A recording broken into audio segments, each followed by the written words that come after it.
Hi, I'm Karina, and this is Annika, and we are here to offer you an advanced yoga asana practice today. And this practice draws directly from the Bhagavad Gita. In chapter 2, verse 58, we study that there is an inherent wisdom within each one of us. And the further along that we go in our yoga practice, and the more advanced that we become, we learn that practice is less about the external form and more about turning inward toward this inherent wisdom. So in chapter 2 of the Bhagavad Gita, we learn that one of the ways that we can access this deep inner wisdom is by withdrawing our external senses, similarly to the way that a tortoise retracts its limbs into the shell. So the posture that we're going to be sequencing towards today is called Kurmasana, or the tortoise pose. So we hope if you have any lower back issues, especially any herniation in the lumbar spine of any of the discs, and this is probably not a safe practice for you. And if anything doesn't feel good in your body while we're doing it, please feel free to back off because it is a fairly deep, intense practice today. All right, you ready to get started? We'll have a step on the mat, and we're going to start in dynamic uttanasana. So we'll have the feet just a couple of inches apart, arms down by the sides, really connected to the root, drawing upward through the spine. And with the inhalation, we're going to lift the arms straight overhead. With the exhalation, we're going to bend the knees slightly, press the inner thighs back, and really drop down over the thighs, releasing the forehead toward the shins. On the inhalation, you'll extend the arms forward and come all the way up to straighten the legs. On the next exhalation, you're going to keep the legs straight and go forward. Now you can really engage the core here. On the inhalation, sweeping out and up, arms come straight overhead. Again, we'll bend the knees just slightly and fold forward, pulling the navel to the spine. Inhale, extend the arms out, come all the way up again with knees slightly bent. And then this time, with straight legs, pulling the navel in, maybe even grounding the tail slightly under, ever so slightly as we go all the way down. Inhale, lifting the arms up. And this time, see if you can go down a little bit slower. So lengthening the exhalation, knees are bent. Maybe go down for maybe the count of 8.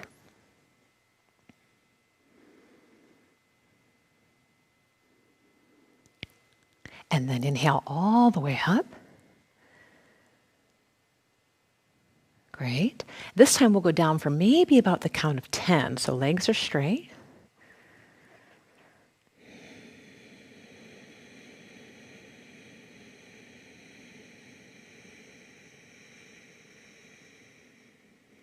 Excellent.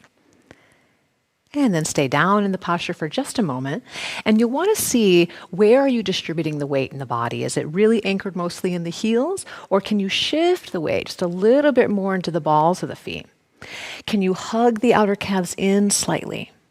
Really drawing up the thighs, drawing up the pelvic floor.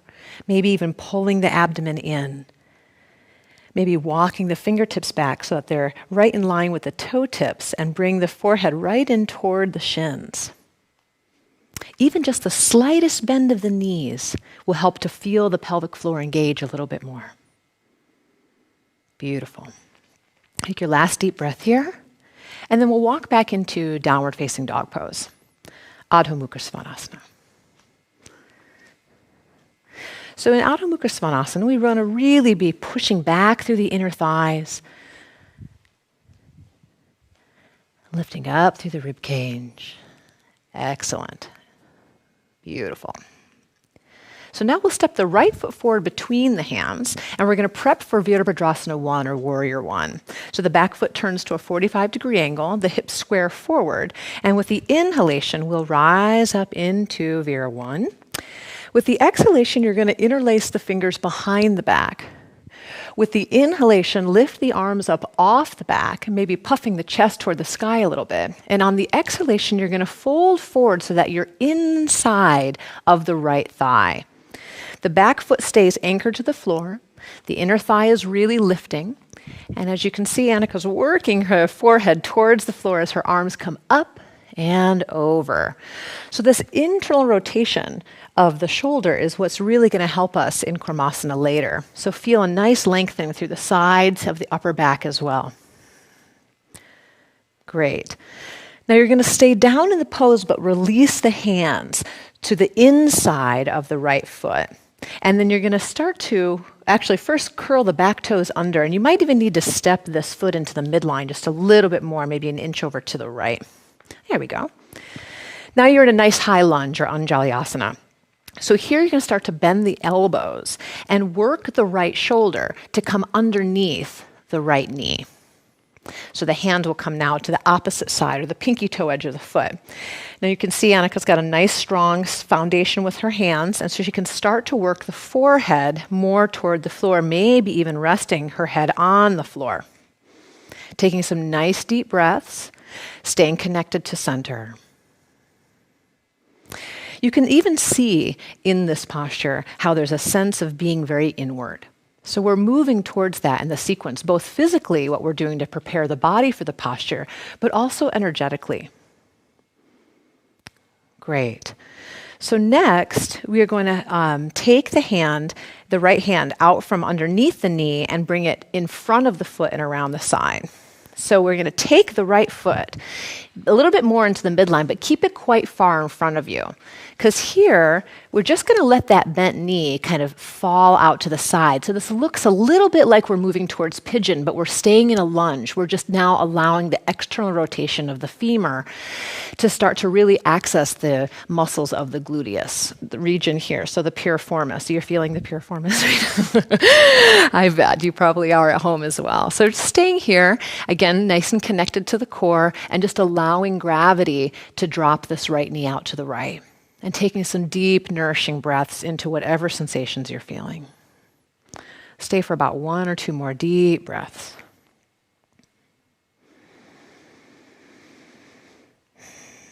Great. Then we'll move into downward facing dog pose. But that feels good. Would you like to lift that leg into the air for a second and stretch it out? You're welcome to do that.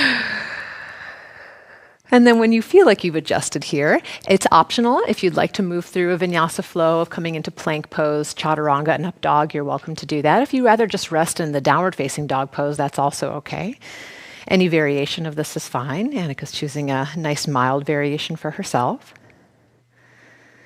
We all meet back in the downward facing dog posture so that we can now move into the lunge series on the left foot. So the left leg will do that step. The back foot turns 45 degrees flat to the floor, so we're prepping for Virabhadrasana. Important to square the hips forward, get really stable in the back leg, and then sweep the arms up overhead. With the exhalation, you'll interlace the fingers behind the back. On the inhalation, again, lifting the chest. And on the exhalation, folding forward, bringing the chest to the inside of the left thigh. And as we do that, we're letting the hands kind of reach first towards the ceiling and then overhead, creating nice length through the sides of the waist, staying very anchored in the back foot and the inner thigh lifting. And then we can bend the front knee and really allow a nice deep sinking and opening of the hips. Smooth, steady breath is the key.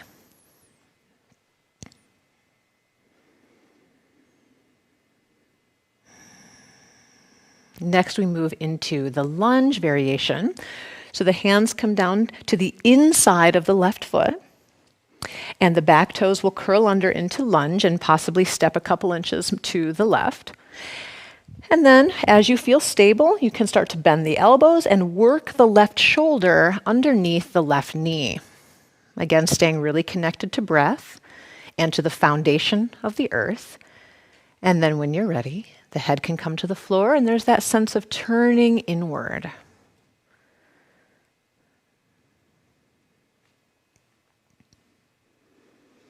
It's okay if the left knee bows a little bit out to the left, but you can think about anchoring into the ball of the left foot to really almost hug the knee in slightly. It just gives us a deeper sense of stability in the pelvis.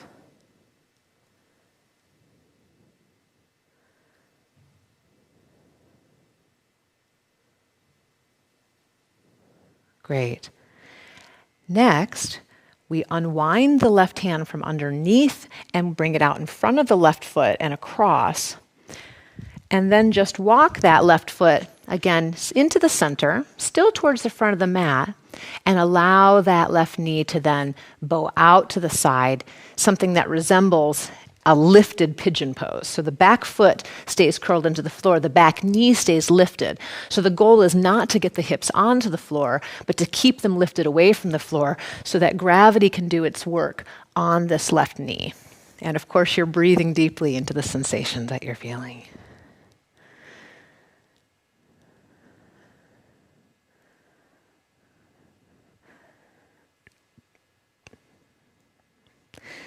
Breath by breath, you'll notice that the body starts to change. I can actually see in Annika's body that the knee is allowed to rotate out a little bit further from the hip joint as she has breathed here.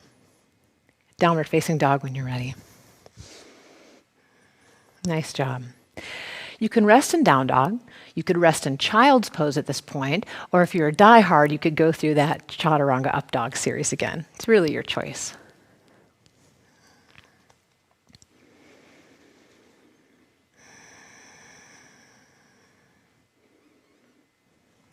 Great. So once you feel that you have restabilized your hips a little bit, we'll move into the balancing part of our series. So you can walk your hands back towards your feet or your feet towards your hands, whichever you choose. Take a moment, find your center, and just roll the body all the way up.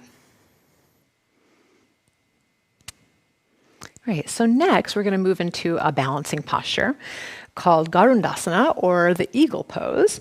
So in this posture, we cross one leg over the other, and the leg that is on top is the arm that's on bottom to cross and wrap around, and then we lift the arms, lift the elbows, and if you can here, I want us to take a variation that really opens the back body today. So we're going to slowly fold forward, bringing the chest onto the thighs. And it's almost like you're reducing your awareness to a single point. Reduce your mind to a single point of awareness.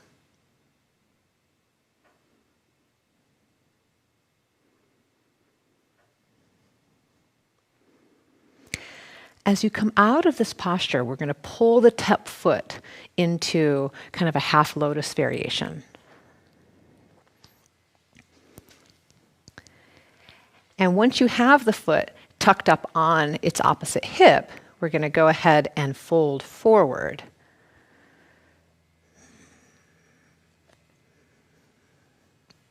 And try to bring the forehead in toward the knee.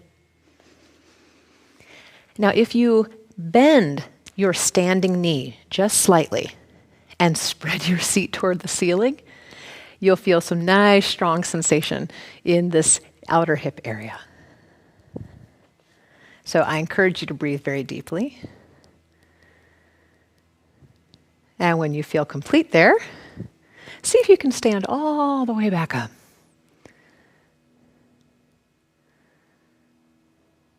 Just like that. Perfect. So we'll do the other side. So go ahead and take a moment, shake it out, re-find your center, anchor in it. And when you're ready, crossing the opposite thigh.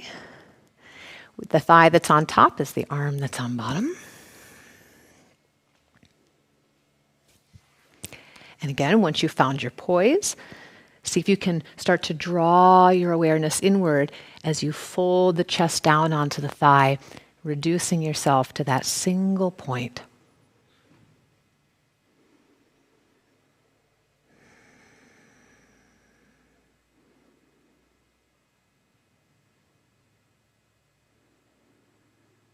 Breathe into the back body, that space between the shoulder blades.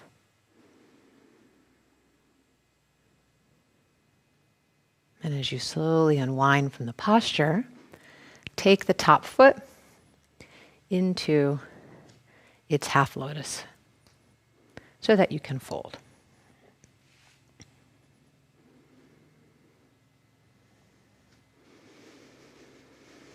Again, a little slight bend in the knee and a little spread to the seat really helps to access those muscles of the hip.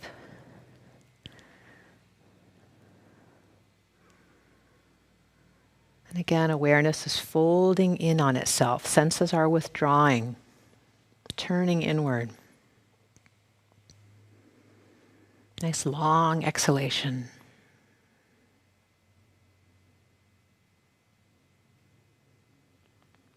And then slowly release.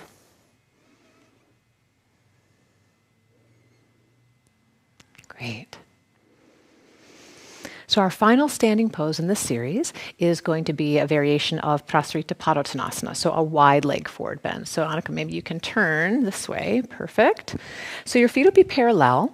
And in this particular variation of the pose, we're actually going to bend or hyperflex the knees just a little bit. Now, this posture really starts deep in the pelvis. So you're squeezing in the pelvic bowl, pulling the lower abs and the transverse abs in, so that as you fold forward, it'll almost feel like your tailbone is tucking under a little bit. So it's not the same kind of version that we do where we really spread the hips and inner thighs and push back. So we want to see some rounding here. Then you'll walk your hands back, bending the elbows to 90-degree angles through the legs. Yeah, so the more that you bend the elbows, the more you'll be pulling the chest and head through.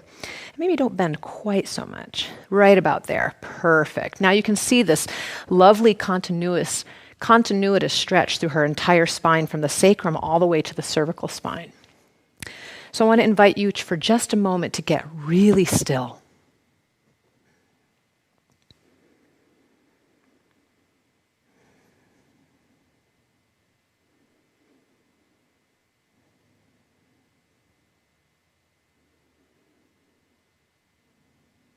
You might notice that in the stillness, there's a moment right after the exhalation, before the next inhale begins, this moment of complete and utter stillness.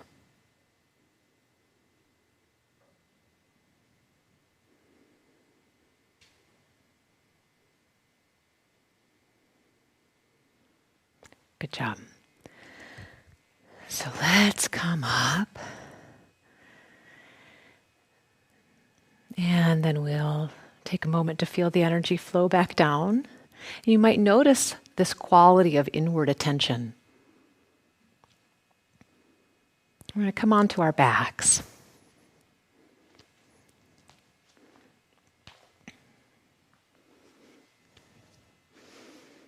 Excellent.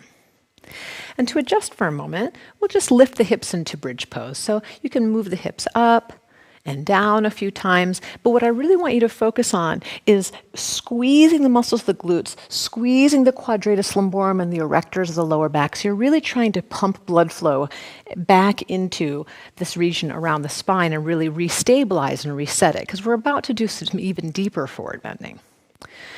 So you might find that you want to come up into the posture one time, and maybe even hold by squeezing the knees and the feet together. You could even walk them in a little closer. And really squeezing into that lower back and feeling that stability. Don't hold your breath, though. It's hard to squeeze and not hold the breath at the same time. Great. All right, so we'll come on down. And let's keep the left knee bent, but go ahead and straighten the right leg. And we'll just take a moment to hold either behind the ankle or the heel, or if you can hold all the way to the ball of the foot or the big toes. But I'm going to have you, if it's comfortable, to straighten out this left leg. So start to slide it down if you have the length in the hamstring to do so. And then if it's okay, you can pick up your head and bring that toward the shin. So this will engage the core a little bit, but we're also getting some nice length in the hamstring and some nice length in the front hip flexor, especially if you really work on anchoring the inner thigh down and pulling the toes back. Good. Go ahead and release the head, and we're going to now cradle the leg out to the side. So you're going to bend the knee out to the right and kind of hold the shin like you would a little baby. The higher that you hold the heel and the more that you press it in, the more external rotation comes from the hip joint. Now, it's really important that you flex this right foot and to stabilize not only the ankle but the knee joint as well, because we don't want that torque or rotation coming from the knee. We want it coming from the hip. So you could try even pulling it up just a little bit higher. And then, Annika, what happens if you slide your right arm through behind the crease of the knee, maybe even lift your head and shoulder blades up off the floor? you may find that you can wiggle, wiggle, wiggle that leg right behind the head with a smile. Now, I like sometimes to actually use the leverage of this right arm and really push that leg back, and you really get to feel more open space here. That's great. Let's do the other side. Nice and slow, yeah. Unwind from that mindfully. Take a moment to adjust and feel the difference between the sides. And it is okay to start with the right knee bent as you pick up the left foot for the hamstring stretch. So starting there, and again, holding behind the calf is fine, or the ankle or the foot, and just feeling that length all the way from the floor. So there's a sense of anchoring the hip to the floor, as well as elongating all the way through the heel. Now, it's fine to do this with the knee bent, but if you start to straighten the leg out, it creates an even deeper internal anchor for this left hamstring. So some nice deep breaths.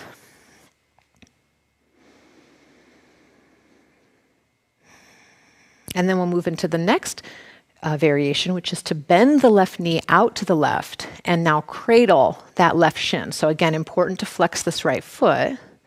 You can hug right over the heel. And first, just hold the knee in nice and tight. Now, in some cases, you might find that this foot kind of comes up off the floor, and that's okay. We start where we are. If you have the ability to lengthen the leg back down, that's great. But again, anytime you sense that knee is popping up, just take the foot to the floor. So maybe when we do the leg behind the head on this side, we can demonstrate that.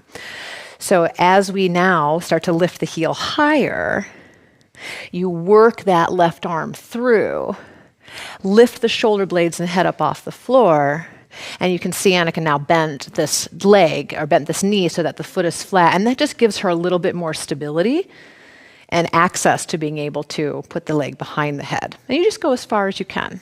Please do not force this. Do not force your body, yank it or strain it in any way. Do what's accessible for you.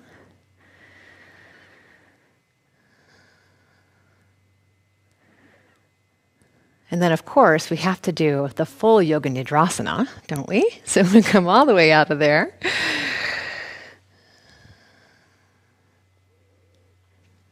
You ready?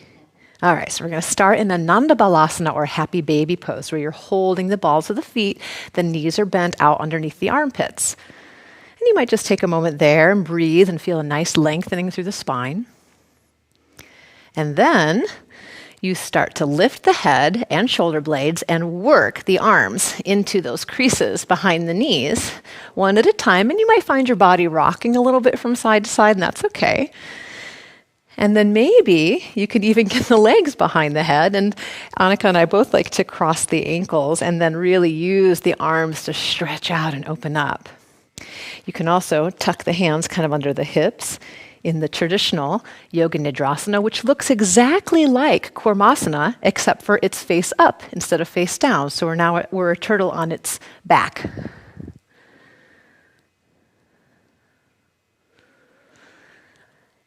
So this posture is called Yoga Nidrasana because Nidra means sleep, and people find this so comfortable that they can sleep in this pose.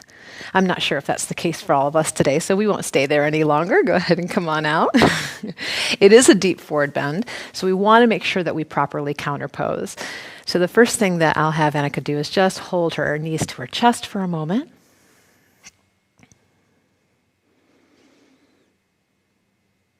And then we're going to come up onto a seat. So you can roll to your side if you'd like, or whatever. And then maybe sit facing this forward direction. But we're going to sit with feet out in front of us with maybe even wider than your shoulders. Yeah, nice wide stance here. You can come in just a hair maybe. That's it. And then you're going to take a twist. So if you drop the knees to the left, then you're going to let your whole body follow around to the left. Now, as she lowers down onto the forearms, what you might be able to see here, and you can take your head all the way to the floor too, whatever's comfortable, is that in this particular version of twisting, the spine is at a little bit of extension. Normally, when we do seated twists, our lumbar spine is folding. It's in forward flexion. So what we want to do is now create the spine going in its opposite direction to create some counterpose or some relief from it. So this is why I've chosen this particular twist. And after you've been there for a period of time, you could probably, let's see if you can come just a little further this way. Oh, yes. Sometimes people even like to reach back and hold this foot. There's something really interesting energetically that happens when you do that. You feel that real circuit of connection. But we have to do the other side now, so when you're ready, take your time, come up, unwind with a big inhale. Maybe stop in the center for a moment. Take a deep adjusting breath. And then let the knees fall to the right. Walking the hands around across the body, keeping that nice extension in the spine as you walk the hands around to the right, and either resting on the forearms or maybe eventually lowering to the floor. And just breath by breath, allowing that unwinding around the spine. Possibly even reaching back and connecting to that foot. Again, that just increases a little bit of the extension in the lumbar spine.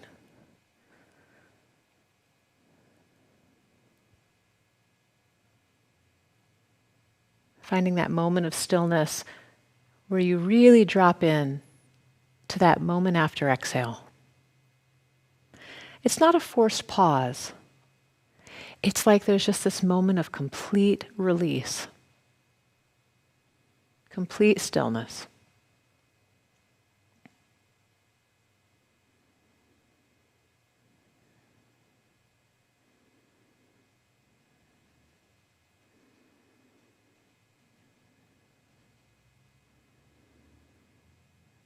So just a couple of postures left.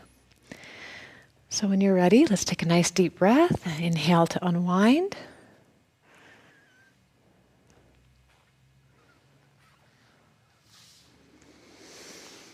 And if you'd like to turn to your right now, so that your feet are cushioned on your mat, we're just going to take a yin variation, or kind of a passive version of Baddha Konasana, butterfly.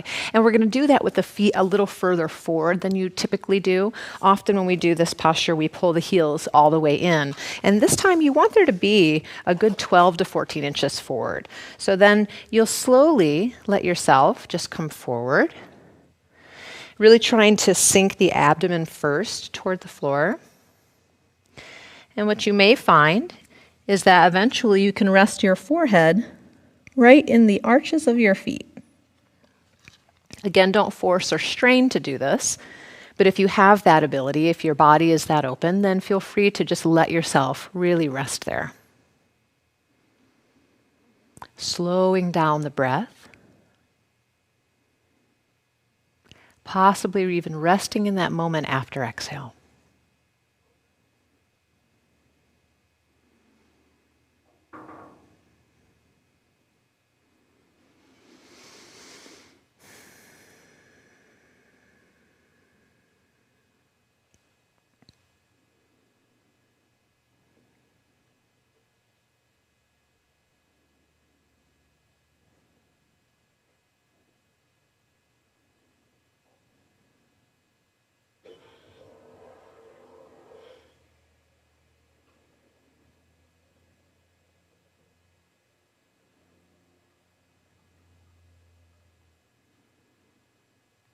So now we are ready for Kurmasana. So if you slowly sit up, take your time. We're going to take the feet just, again, slightly wider than shoulder width. And you want to rock as far forward onto your sits bones or your ischial tuberosities as you can. Lift the arms up overhead, take a deep breath in, and as you exhale, extend forward as far down to the floor as you can. And inhale, coming all the way back up. We'll do this 4 times. Exhale, really extending up forward and down, staying on the front of those sits bones as much as possible. And then the last time, I'm going to bring a blanket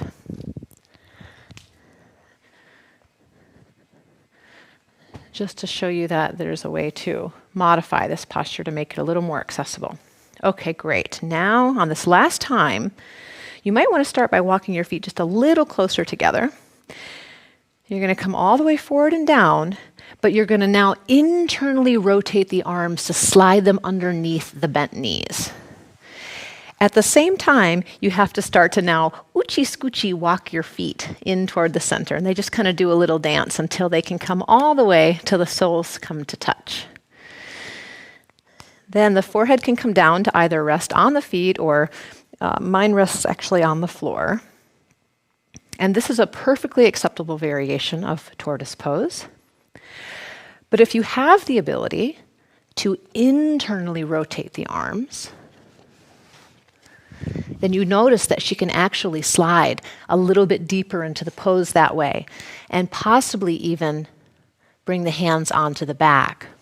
Now we could have a strap here to make that connection, make it more restful.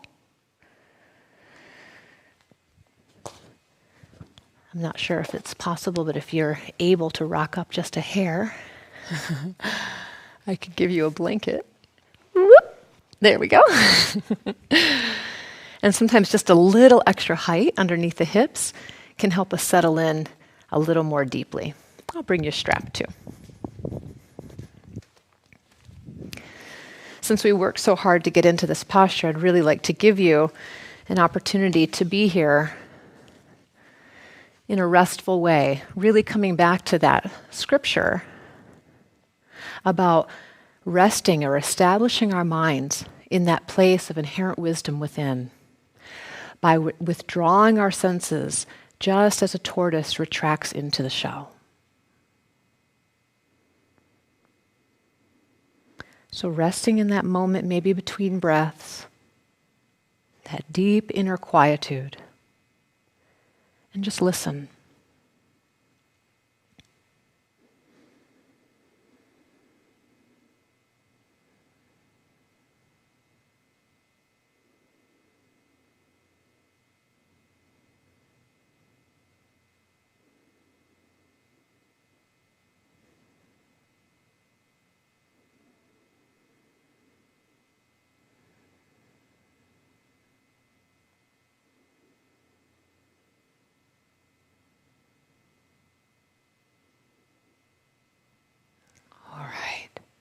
So you may choose to stay here longer, but for those of you who are ready to come out of the posture now, start by just relaxing the hands and externally rotating the arms again. Take your time. Then as you slowly walk the feet apart, then you'll be able to pull the arms out from underneath the knees and sit up. And again, you'll notice the attention is very inward. The energy is kind of flowing downward. So just be with that for a moment.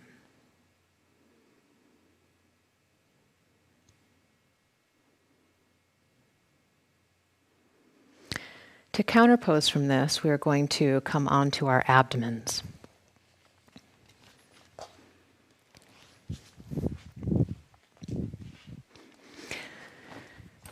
And you may actually like to place a blanket underneath your pelvis. Bring your palms right underneath your shoulders and take the feet about hip distance apart. So we're going to bend the knees and bring the big toes to touch. And you're going to attempt to lift your chest gently off the floor like a very mild cobra, but also lift the knees off the floor. Take a big inhalation, and as you exhale, squeeze the knees together. Inhale, allow the knees to open. Exhale, squeeze the knees together again. The more that you lift the thighs off the floor and the deeper that you squeeze into the root, the more restabilization you're going to feel in the lower back. You want to do this a minimum of 6 times.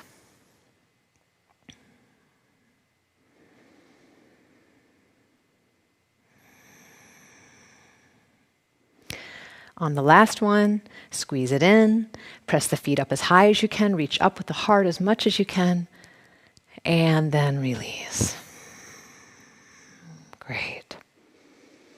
So you can roll onto your back and take a lying twist of your choice, just to give a little bit more attention to that lumbar spine that works so hard for us. So really listen to that inherent wisdom that you turned inward to find. Your body knows what it needs. And find a twist that feels right for you right now.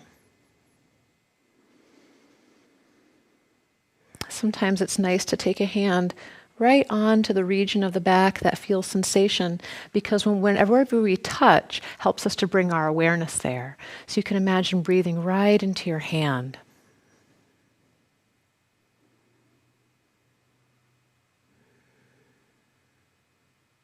We'll do the other side.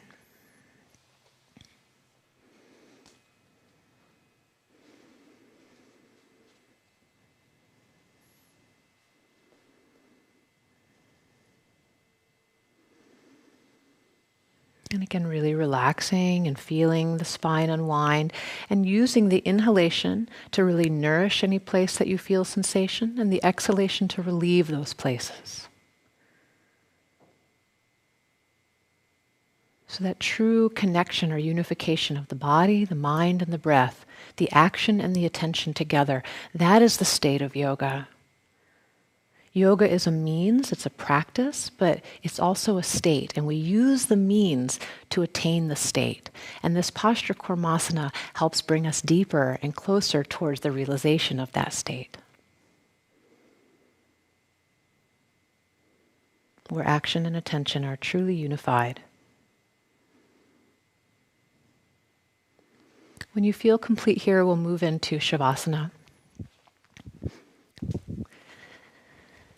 If your lower back is feeling any strain, or if you know that it's uncomfortable when you lie on the floor, sometimes it's very nice to roll a blanket and bring it underneath your knees, like so. Arms can come just down to the sides. And if you have an eye pillow, it's really nice to be able to cover the eyes. And again, the idea of just withdrawing the senses, turning the senses inward. You can almost imagine that you were submerging yourself in water, and all the senses are just disappearing.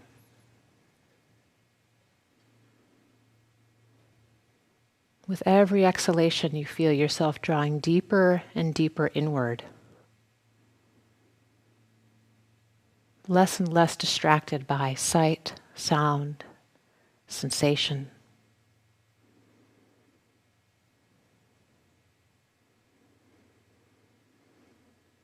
Every exhalation is like taking a step deeper and deeper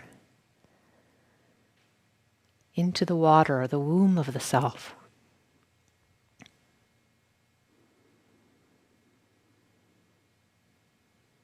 The place of true wisdom.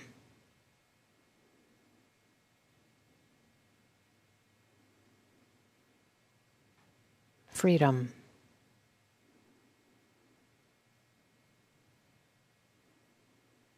And eternal peace.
may find that you'd like to continue to rest for a longer period or transition right into a meditation practice. This asana series is really great preparation for meditation or for bedtime. So feel free to continue to rest or to move into the rest of your practice now. Thank you so much for joining us. Namaste.